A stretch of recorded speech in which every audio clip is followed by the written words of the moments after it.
Welcome to another time of virtual collective worship. As always, you're welcome to join us from wherever you are. You might want to find a suitable space to take a break from work and to take time to reflect. Listen and join in to suit you. Later on, we're going to be asking you or inviting you to draw a picture. So if you would like to, pause the video now whilst you get some paper and a pencil. We've gathered together today to worship God, Father, Son and Holy Spirit, and to think about the meaning of the parable of the yeast. And today we're focusing on the value of hope. I'm going to light a candle to symbolise the start of our collective worship today.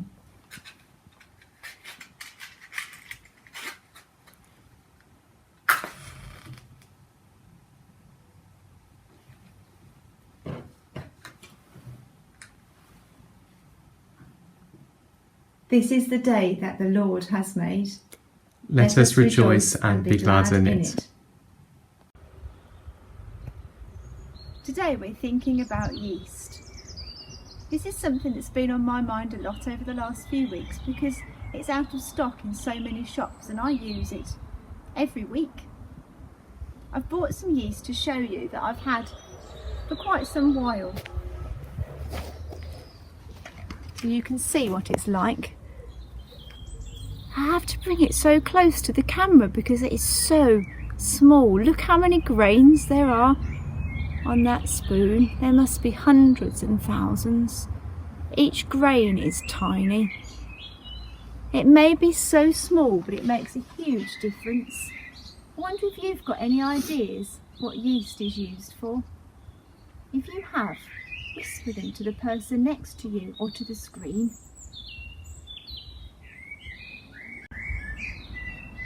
Well, I use this yeast to make bread, and I wanted to find out what difference yeast makes to the bread, so I did an experiment. So far I've put the same ingredients into both bowls, but I want to see what happens when you add yeast to your bread. I'm going to add some yeast just into this bowl. Other than that, they're exactly the same. We'll have a go at cooking them and see what happens. Okay, so I've made the dough. This is the one with the yeast in. This is the one without. We're going to cook them over the fire. And a bit later on, we'll show you what they look like. Okay, the bread is now cooked, so for the moment of truth, I can certainly say that I prefer a look of the one that's got the yeast in it. But let's open them up and have a look what they look like inside. First, the one without any yeast. It's cooked, and it's very, very flat. And now for the one that had got the yeast inside. That has risen and it's got much, much bigger. It feels so soft and full of lovely air bubbles. Now I'm going to try a piece of that one to see what it tastes like. That is delicious. I can recommend the bread with the yeast in.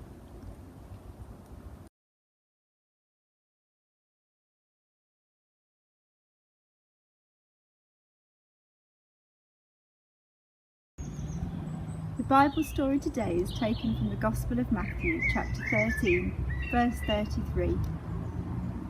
Jesus is talking to his friends and telling them another story. He started off by saying, "The kingdom of heaven is like this. A woman took some brown, crumbly yeast and lots of flour. She put the flour into a bowl with the yeast.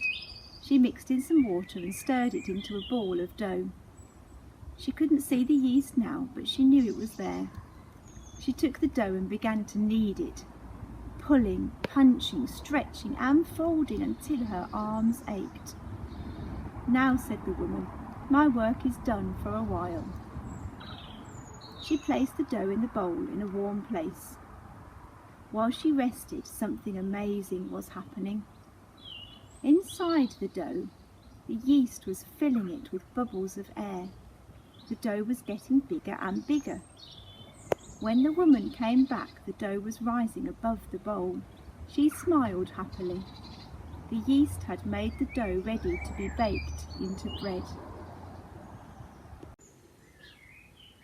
Just one little bit of yeast can affect a massive amount of dough. Jesus says that the kingdom of heaven is like this, but what does he mean? Jesus wants us to be like the yeast, bringing hope to the world around us by our actions. Just like that little bit of yeast working on a massive amount of dough, so a little bit of kindness or some help for someone can make a world of difference. Each of us may be small, but we are all important in the kingdom of heaven. Let's see if we can show Jesus' love to those around us this week and bring them hope. Join in with the actions if you want, as we sing Jesus' love is very wonderful.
You may have heard lots of stories recently of people bringing hope to others by their actions.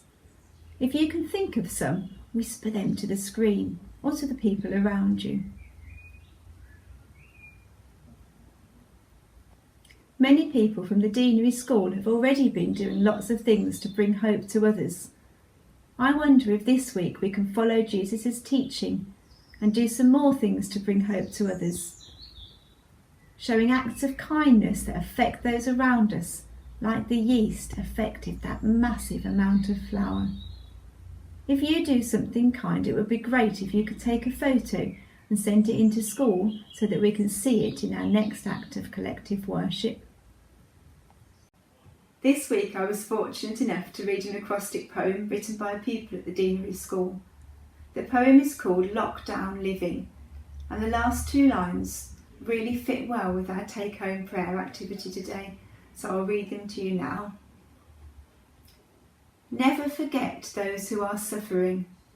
Give thanks for everyone who is helping and caring. You might like to try this practical prayer activity to remember those people who are suffering. First of all, think of somebody that might be suffering. Perhaps they're lonely or poorly at this time. It can be somebody you know, a neighbour that you see but don't really know, or somebody you've never met. With that person in mind, get some card or paper and make an encouraging kindness postcard for them. Perhaps you could draw a beautiful picture or write some encouraging words. I've done some examples to give you an idea, but whatever you would like to do will be absolutely fine. I'm sure you've got some super ideas of your own. You don't need to write your name on the card.